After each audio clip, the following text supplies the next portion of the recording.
সবাইকে শুভেচ্ছা ও ভালোবাসা জানিয়ে আমি আফতাব হালদার আজ শুরু করছি রাজ্যের খবর। আজকের আপনাদের বলবো, কেন্দ্রীয় সরকার বাংলা সরকারকে সব সময় মেলাইন করে, তা আমরা বিগত দিনেও দেখেছি। আজ আপনাদের দেখাবো কেন্দ্র সরকারের আওতায় যারা শ্রমিক কর্মচারীরা আছেন তারা আজ ক্ষুব্ধ। কলকাতায় প্রেস ক্লাবে সাংবাদিকদের মুখোমুখি হয়ে শ্রমিকরা কেন্দ্র সরকারকে কড়া বার্তা দিয়েছেন দেশ বাঁচাও গণমঞ্চ থেকে। তাদের বক্তব্য হচ্ছে, বর্তমান ইউনিয়ন গভর্নমেন্ট বাংলার রাজ্য সরকারকে সব দিক দিয়ে বঞ্চিত করতে চায়। বিজেপির হুঙ্কার আপকি বার 200 পার, কিন্তু আমরা বাস্তবে কি দেখলাম? 200 তো অনেক দূর, 80টি আসনও পায়নি বিজেপি, 77-এ আটকে গেছে। সেটা আবার কমতে কমতে এখন 60-65-তে এসে দাঁড়িয়েছে। যাই হোক, বিষয়টা ওটা নয়, ওটা বিজেপির আভ্যন্তরীণ বিষয়। বিষয় যেটা হলো, কেন্দ্র সরকারের শ্রমিক কর্মচারীরা আজ ক্ষোভে রাস্তায় নামতে বাধ্য হয়েছেন। কেন তা জানেন? জানেন না তো জেনে নিন। ইউনিয়ন গভর্নমেন্টের বঞ্চনায় বাংলার রাজ্যে যে বারবার প্রচুর ক্ষতিগ্রস্ত হচ্ছে, তার আরো বড় উদাহরণ হলো সাবেক পাবলিক সেক্টর আন্ডারটেকিং গুলো বন্ধ করে দেওয়া এবং বাংলা থেকে অন্য রাজ্যে উঠে নিয়ে যাওয়ায় এখন শ্রমিক কর্মচারীদের সব দিক থেকে বঞ্চিত ধ্বংস করে দেয়া হচ্ছে। পোর্টালের মাধ্যমে বেআইনভাবে ঠিকা শ্রমিকদের ক্ষতিগ্রস্ত করা হচ্ছে।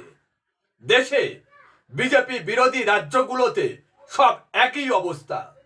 বাংলা থেকে বহু বছরের সাবেক সরকারি সংস্থাকে তুলে নিয়ে অন্য রাজ্যে অনায়াসে চলে যাচ্ছে কেন্দ্র সরকার। এতে প্রমাণিত হয় প্রতিহিংসার রাজনীতি চলছে। রেল বেসরকারীকরণের মাধ্যমে রেল যাত্রীদের বাধ্য করেছে বড় বড় কর্পোরেট সংস্থার কাছ থেকে জরুরি জিনিসপত্র কিনতে। পাশাপাশি কোটি কোটি হকারদের জীবন জীবিকা শেষ করে দিচ্ছে। একমাত্র কলকাতায় সরকারি মেট্রো রেলকে অন্যান্য শহরের মতো বেসরকারি করার খুব চেষ্টা চালাচ্ছে কেন্দ্র সরকার। দেশের লাইফলাইন রেলের মতো ও এয়ার ইন্ডিয়াকে বেসরকারীকরণ করেছে। বন্ধ বেসরকারি সংস্থাকে সুযোগ পাইয়ে দিতে কেন্দ্র সরকার মরিয়া। বেসরকারি সংস্থাকে বেশি বেশি করে সুযোগ করিয়ে দিয়ে কার্যত বিএসএনএলকে শেষ করে দিচ্ছে কেন্দ্র সরকার। আবার অন্যদিকে স্টিল অথরিটি অফ ইন্ডিয়ার মতো লাভজনক প্রতিষ্ঠানের অবস্থা খুবই সংকটজনক। আরএমডি অর্থাৎ রাও মেটারিয়াল ডিপার্টমেন্ট কলকাতা থেকে পুরোপুরিভাবে তুলে দেওয়া হয়েছে। কলকাতা ও হলদিয়া পোর্টকে পুরো বন্ধ করার আপ্রাণ চেষ্টা চলছে কেন্দ্র সরকারের তরফ থেকে। সমস্ত স্থায়ী পদকে তুলে দিয়ে ঠিকা কর্মী নিয়োগ করা হচ্ছে। নিঃশব্দে কলকাতা থেকে সরিয়ে নিয়ে যাওয়া হয়েছে কোল ইন্ডিয়ার হেড অফিসকে। দক্ষিণ কলকাতা থেকে একদিনের নোটিশে উঠে গেল জেপিসির অফিসও। ইউবিআই ব্যাংকের হেড অফিস কলকাতাতে আর নেই। দেশ বাঁচাও গণমঞ্চের কর্তারা সাংবাদিকদের মুখোমুখি হয়ে কি বলেছেন তা দেখে নিন। পাশাপাশি কেন্দ্রীয় সরকারি সংস্থা রিজার্ভ ব্যাংক থেকে প্রায় 6 লক্ষ কোটি টাকা ইউনিয়ন গভর্নমেন্ট গত 5 বছরে তুলে নিয়েছে, যা সামগ্রিকভাবে দেশের অর্থনীতিকে দুর্বল করেছে।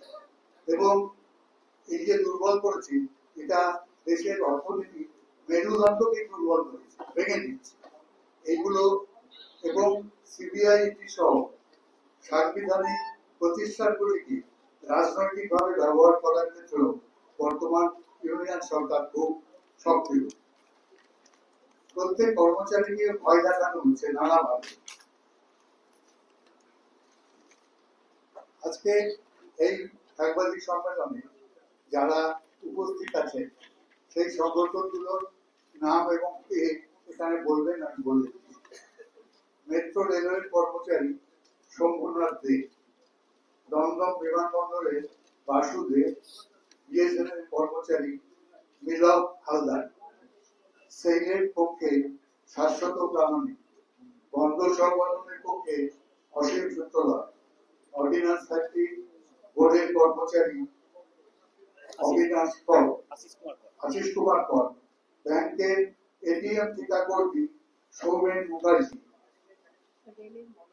আচ্ছা রেলের পক্ষে মনোজ সিং তিনি এসে গেছেন, এলআইসির পক্ষে শ্যামল চক্রবর্তী, জেনারেল ইন্স্যুরেন্সের কর্মচারী মানস কুমার প্রামাণিক, আইআইসিবির পক্ষে কৌশিক সেনগুপ্ত,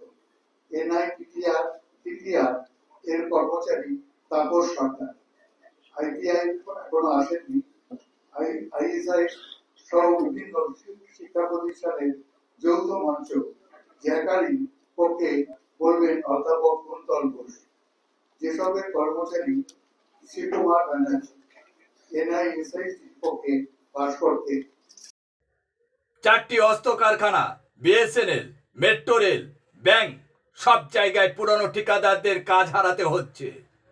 নির্বাচন কমিশন, ইডি, সিবিআই সহ সব সাংবিধানিক প্রতিষ্ঠানগুলোকে ব্যবহার করার ক্ষেত্রে কেন্দ্র সরকার খুবই সক্রিয় দেখতে পাচ্ছি।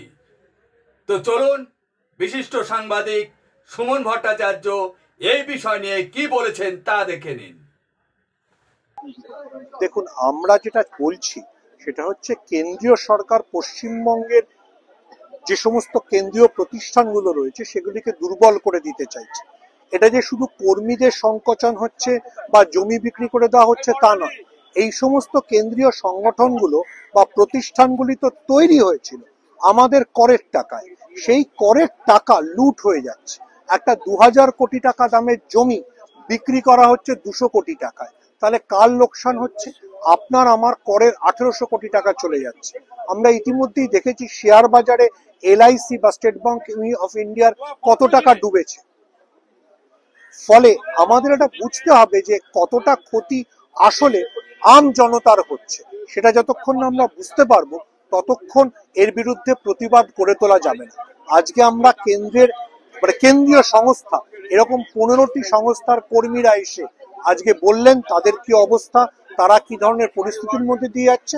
পরে আমরা এই ইস্যুতে বৃহত্তর আন্দোলন গড়ে তুলবো, কলকাতায় কনভেনশন করব, প্রয়োজনে দিল্লি পর্যন্ত যাব।